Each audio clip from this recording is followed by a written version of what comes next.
You say you think the euro crisis is to blame for part of those economic problems. What do you think are the other things to blame for the anemic growth over the second half of last year?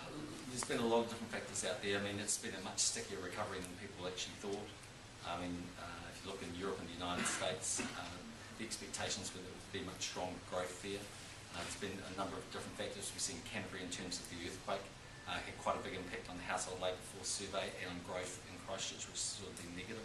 So I mean, there's a number of different factors. We also had at one point there were some climatic conditions which caused us, we lost a lot of lambs in the South Island. So there's a range of different factors in there. But at the end of the day, I mean, New Zealand grew last year. It was growth that was at a lower level than what clearly we want. We also created 27,000 jobs as an economy last year. Again, less than we would want for the population growth. But all we can do is work within the global conditions we're in and have a program for lifting overall growth. And I think if you go back to the program we've got, whether it's around tax or infrastructure investment or skills or labour laws or any of those other issues, as a combined package, in my view, they're the right long-term recipe for growth. And I think you can't measure these things day by day or quarter by quarter. You have to measure them over a reasonable period of time. What is been pushing for a... Just give you one example of that, by the way. I'm sorry to interrupt. I mean, the Reserve Bank themselves will tell you that if New Zealanders had consumed in 2010 at the same rate that they drew down debt in 2007, growth would have been nearly 6% last year. Now, we actually don't want them consuming debt at those levels. We're actually very happy with the rebalancing that's going on. But what drove growth in that period from 2000 to 2008 was unsustainable. It was consumption, and it was debt-fueled, and it was spending other people's money. That is not a long-term recipe for the New Zealand economy.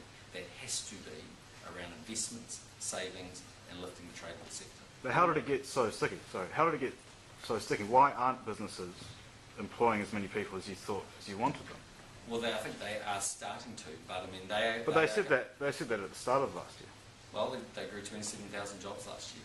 They're starting to, but they need the right signals internationally as well, and they're starting to see that. And in my sense of being around in the first few months of this year, as confidence is actually starting to return. So they need the right signals internationally. Always a lagging indicator.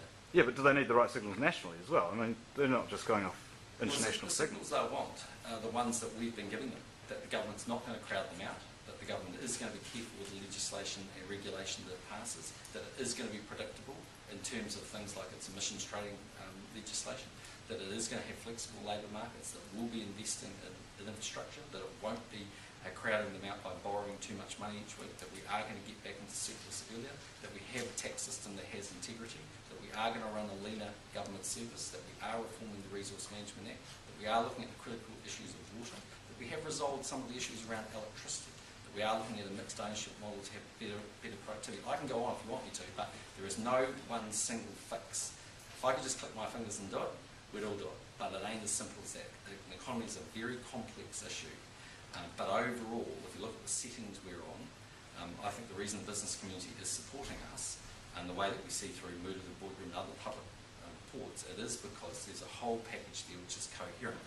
And if you contrast that with the previous administration and now Phil Goff-led opposition, he wants to spend more money and borrow more money. And I don't think that's going to take us anywhere.